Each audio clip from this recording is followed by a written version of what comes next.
Fala, fofa! Meu nome é Augusto Bax, eu sou investidor de criptomoedas há pelo menos 6 anos. E eu sei que você está procurando para ter resultados rápidos no mercado de criptomoedas e eu tô aqui para te ajudar. Curso Mestres do Bitcoin é o curso mais completo do Brasil. Clique no link abaixo para saber mais.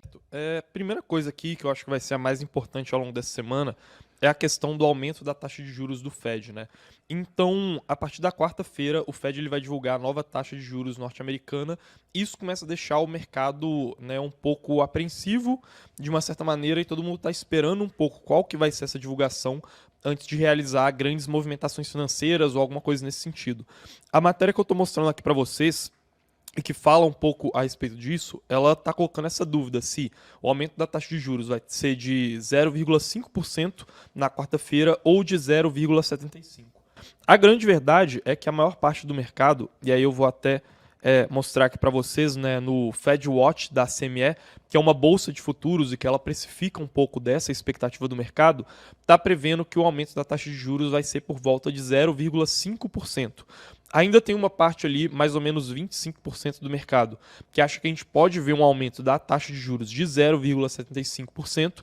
Se isso acontecer, provavelmente a gente vai ter alguma volatilidade, né? Ou seja, um mercado que provavelmente vai estar caindo, até porque a gente vai ter uma reprecificação de toda essa movimentação de preços das últimas semanas, só que para um lado mais negativo, mas o mais provável é que realmente seja um aumento de 0,5%. E especialmente esse aumento aqui da taxa de juros, ele está atraindo um pouco as atenções das pessoas, porque antes da quarta-feira, e aí vai ser amanhã, inclusive a gente vai fazer essa cobertura ao vivo para vocês, às 10h30 vai sair os dados da inflação norte-americana, né? Estou mostrando aqui para vocês alguns dados, né, um calendário econômico aqui que mostra algumas das principais divulgações que vão acontecer. E como vocês podem ver aqui, amanhã, na terça-feira, às 10h30, vai ter essa divulgação do resultado da inflação norte-americana do mês de novembro. Isso aqui é muito importante porque, como vocês sabem, né, existe esse balanço entre inflação de um lado e desemprego do outro. E hoje os Estados Unidos ele está com desemprego que está dentro da meta do Fed, mas ele está com uma inflação muito descontrolada. Então o Fed ele tende a comprimir mais a inflação, né, fazer essa tentativa por meio de um aumento da taxa de juros. E se a inflação ela vier sendo divulgada acima do esperado, por exemplo, isso poderia ser um mau sinal. Não um mau sinal tão específico assim para a divulgação que vai vir na quarta-feira, né? Até porque essa tomada de decisão ela não depende só dos dados que vão sair no dia anterior.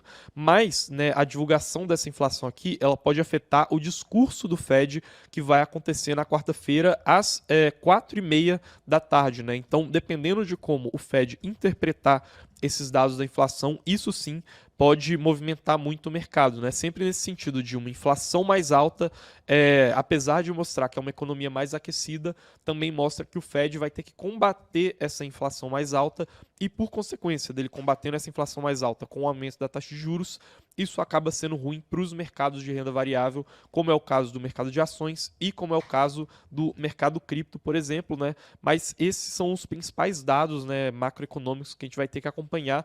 Então essa semana ela pode ser bem volátil assim nesse sentido.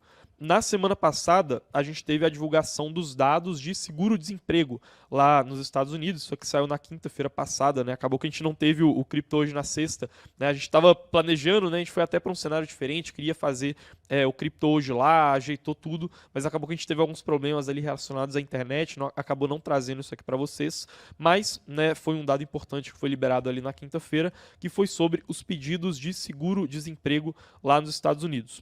Esses pedidos de seguro-desemprego acabaram que não se elevaram tanto quanto era previsto, mas isso ainda assim não é o suficiente para mostrar para a gente que o mercado de trabalho norte-americano está desaquecido. Até porque esses pedidos de desemprego eles vieram agora numa época de final de ano, e nesse período do final do ano, eles tendem a ser mais distorcidos, né? Seja porque menos pessoas conseguem empregos, né? Estão dispostas a conseguir empregos nesse momento das festas do final do ano, seja porque as empresas elas acabam contratando menos por essa questão sazonal, né? Então, devido a esse nessa distorção nos dados, acaba que a gente não consegue tirar tantas conclusões assim, e os economistas, né, os analistas de maneira geral, não revisaram tanto as expectativas que a gente vai ter para a divulgação da inflação de terça, só com base nisso, né? E aí, só relembrando vocês que a projeção, né, como vocês podem ver aqui, do mercado está em 0,3% para a inflação mensal e 7,3% para a inflação anualizada, né? Ou seja, é uma queda em comparação aos 7,7% que foram os últimos dados de inflação anualizada, e aí sim volatilidade no mercado. Boa.